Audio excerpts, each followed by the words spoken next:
Arkadaşlar, Otomobil Tutok kanalına hoş geldiniz. Bugün yeni bir video ile karşınızdayım. Fakir marka yağmur kaydırıcı ürünü kullanacağım. Camla deneyeceğim. Camı da bu şekilde iki eşit parçaya böldüm. Yarısını sürmeyeceğim, yarısına süreceğim. Bakalım arada ne gibi fark olacak. Bundan önce 5 defa daha yağmur kaydırıcı ile ilgili, hatta 4-5 defa video çektim. Bir de Fakir'inkini deneyeyim dedim. Bakalım bunda nasıl olacak. Bu sefer suda tutacağım. Normalde bu yağmur kaydırıcıların görevi araba giderken rüzgarla beraber şeyi kaldırması, suyu yukarı doğru atması. Biz tabi şu an arabayı kullanmayacağız, fakat suyu üzerine döküp testini yapacağız ve sizce de başarılı olmuş mu olmamış mı hep beraber göreceğiz. Şimdi testimizi yapalım. Camı önce bir güzel temizledik, sildik normal suyla. Çamurun tozunu pisini aldık. Şimdi iki tarafta eşit. Bu tarafa ürünü uygulayacağım. Sprey moduna getirelim ürünümüzü. Sprey modunda birazcık sıkalım. Bakalım nasıl olacak.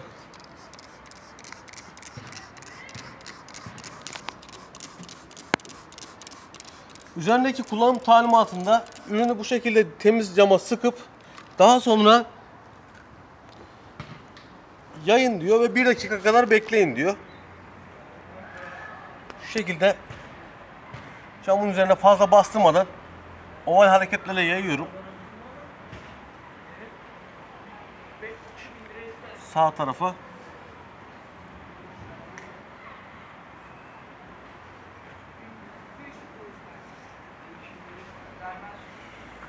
Evet, bu şekilde biz bu ürünü 1 dakika kadar böyle bekleteceğiz. Bu arada ben de size şunu açıklamasını yapayım. Daha önce Bint Active dediğimiz bu bulaşık makinesi parlatıcısını denemiştik. Onda gayet başarılı olmuştu ve en çok izlenen videolar arasına girmişti. Bir de şunu söyleyeyim. Bizim millet böyle yağmur kaydırıcı veyahut da su tutmayan ürünleri seviyor. Bunlar nanoteknoloji olarak da geçiyor olabilir bazı yerlerde. Ben de meraklıyım açıkçası. Şu an zaten hızlı bir şekilde kurma yaptıracağım. Gene bekleyelim, 1 dakika kadar bekleyin demişlerdi. Biz de testini yapalım. Eğer siz de uygun görürseniz satın alırsınız, kullanırsınız. Biz genel olaraktan bu tip ürünlerden genelde memnun kaldık. Daha önce kullandığım ürünlerden en çok memnun kaldığımda bulaşık makinesi parlatıcısıydı. Bunun hakkında da videoda arkadaşlar altta yorumlar yazmışlar. İşte boyanın rengini attırıyor falan filan diye. Ya arkadaş, ben aşağı yukarı 1 yıldır bu arabada o işlemi uyguladım. Herhangi bir sıkıntısını görmedim. Onu da açık söyleyeyim. Onu şeye koymuştuk biz. Cam sıcak su deposuna koymuştuk. Bunu da cama tatbik ettik. Bakalım, tatbik ettik, uygulayacağız. Ne gibi sonuç elde edeceğiz. Malzeme kendisini çekti. Şimdi tekrardan diyor 1 dakika sonra bir katman daha uygulayın diyor. Onu tekrar uygulayalım.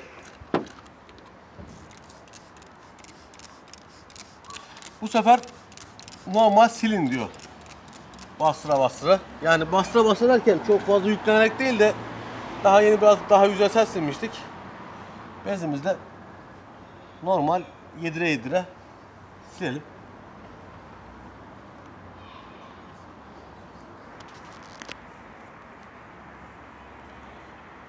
Ürünün ömrü ne kadar derseniz üzerinde yazdığına göre 1 haftada bir tekrarlarsanız iyi olur diyor.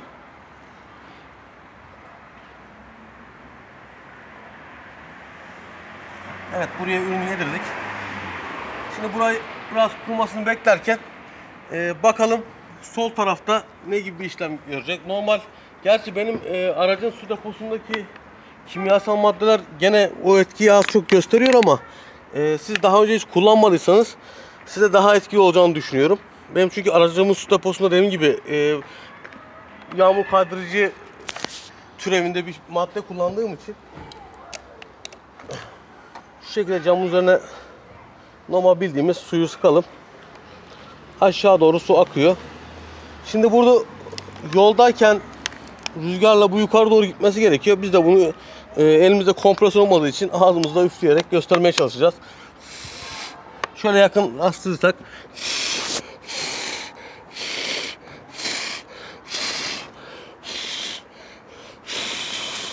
su özellikleri gene benim camımda birazcık daha tutunuyor. zerre zerre kalıyor. Normalde bu sıvaşır ama gene de etkisi şu an az. Yani burayı hiç kullanmadığımız yer. Gelin bir de uyguladığımız tarafa bakalım nasıl olacak.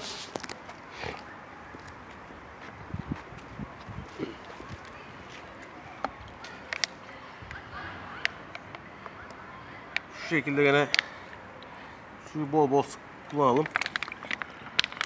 Bakalım. Görüyor musunuz?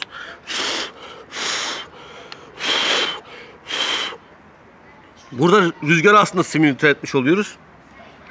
Çünkü aracı şu an kullanmadığımız için bakalım tekrardan oraya göre çok fark ediyor. Biz burada yakından görüyoruz. Siz de inşallah kameradan anlamışsınızdır.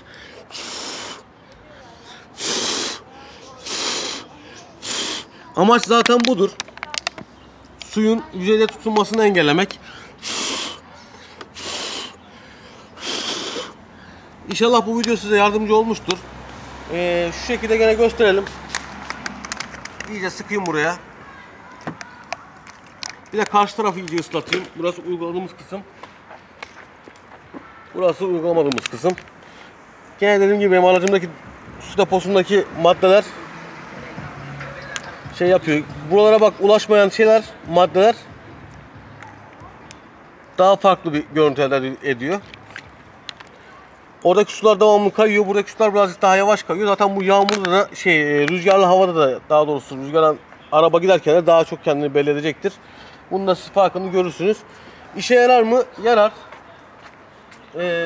Fiyatı çok bir şey değil. Bunu da BİM'den satın aldım. Denemek amaçlı. Görmüş olduğunuz gibi benim gözümde gayet başarılı bir ürün. Otomobil Kıtot kanalını beğenmeyi ve takip etmeyi unutmayın. Hoşça kalın.